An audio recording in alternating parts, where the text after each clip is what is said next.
My name is Zane and I'm the creative director at ZED Studio. I want to take today to sort of walk you through our process, how we get started, so you're prepared for the next time you come in and we start working on your custom home. So, I like to start with bubble diagrams.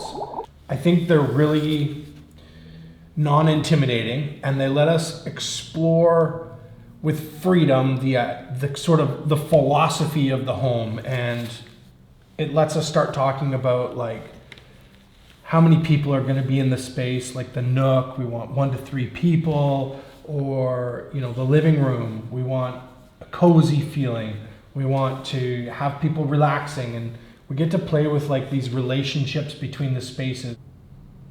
Allow our brains to think about the house in a way where it's more of this emotional exploration, this emotional look at the home, and not worrying about like, are the walls square, are they round, where are the windows, etc., etc. We just want to take like this massive like zoom out look at the house and define sort of who's going to be living in there, like how do they feel, what's the interaction of the space and the priorities of the space, like which one's the most important. And it just lets everybody kind of get involved, grab a pen, scratch out, and it's a really great way to start what can be a very intimidating process, because planning out a custom home it's dynamic. There's a lot of things to think about, and this sort of lets us attack it at a high level so that everybody can have input at the beginning.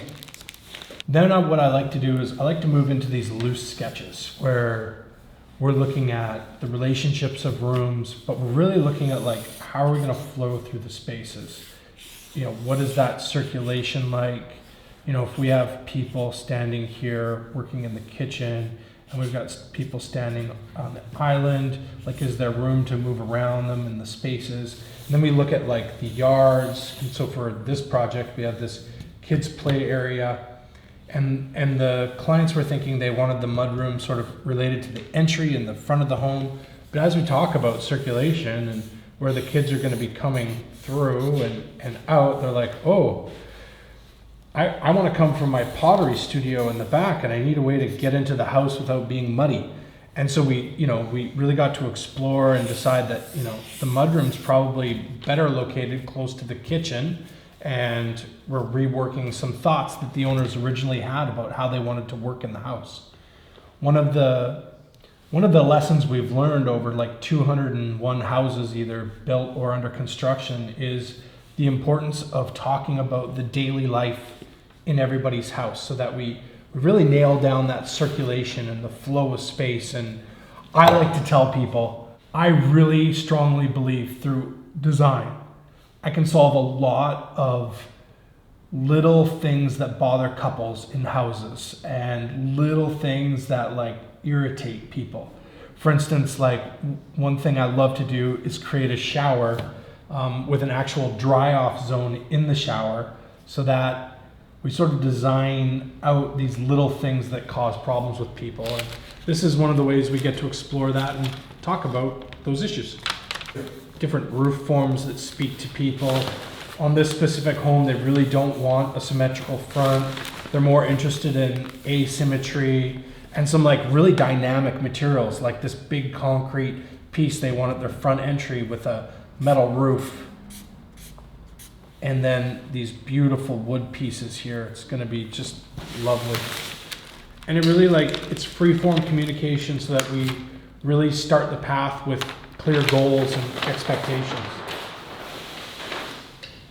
And then we move on to talking about the site, and sort of these pieces sort of flow in and out of each other. But we want to look at, where is the sun going to be shining on the site?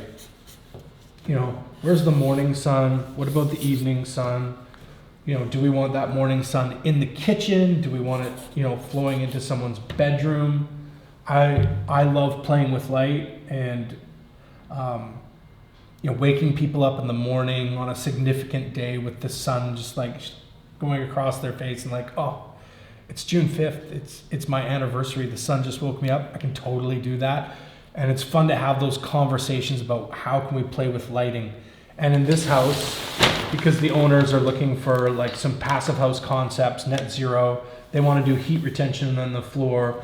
We're looking at, with this asymmetrical roof profile, doing some transom windows with overhangs so that we can shade the summer sun, but then have the winter sun kind of flow through all these spaces and just flood the back of the house with natural light. And through that sketching session, we sort of defined the whole philosophy for where this specific house is going to go.